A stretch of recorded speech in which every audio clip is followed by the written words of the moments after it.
Treasury Secretary nominee Janet Yellen joined her hearing virtually Tuesday. She called for the federal government to, quote, act big in its pandemic economic response. As Treasury Secretary, I think there will be a dual mission too, helping Americans endure the final months of this pandemic, keeping people safe while getting them back to work. That's our first task. But then there's the longer term project.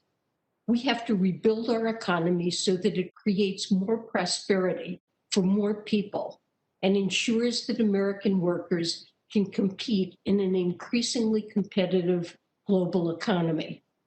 Members of the committee, these are very ambitious goals, and I know we will need to work together. You can count on me to do that in a bipartisan way. CBS News reporter Sarah Ewall-Wice joins me now. Hi there, Sarah. So some Republicans brought up their concerns about the national debt, which has risen some $7 trillion during the Trump presidency. How did Janet Yellen respond to those concerns? Yeah, so deficit hawks were back in full force on Capitol Hill today for this hearing. They raised a number of concerns with Secretary-designate Yellen. And of course, she addressed those concerns in all of her questions, as well as even in her opening statement.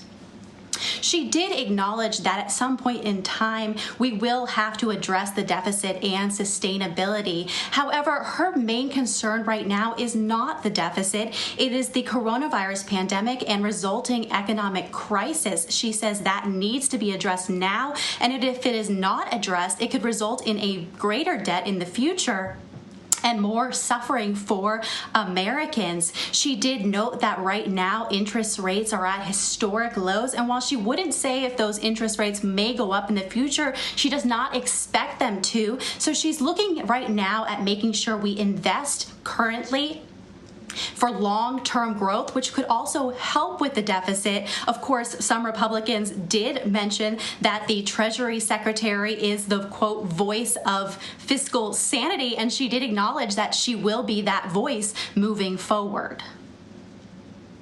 And Sarah, what did she say about the tax cuts that Republicans and the outgoing administration passed in 2017?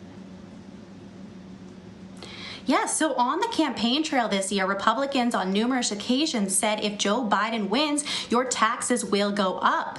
Specifically, Joe Biden on the campaign trail said he would like to roll back some of the provisions of that 2017 bill. Janet Yellen definitely emphasized today that it's not repealing the entire bill. She says they want to focus on making sure the tax system is fair, and they'd focus on the biggest corporations and wealthiest Americans. One thing she got multiple questions about was the corporate tax rate. In 2017, that was 35%. It was then cut with that plan to 21%. Joe Biden has proposed making it 28%. Yellen today did say that we need to make sure if they do raise the corporate rate, it is still something that keeps the U.S. competitive on the global stage. She also said they might look at other loopholes and incentives to move jobs overseas that were the result of that 2017 plan that passed with a Republican Congress and signed by President Trump. Something she did note that is that this plan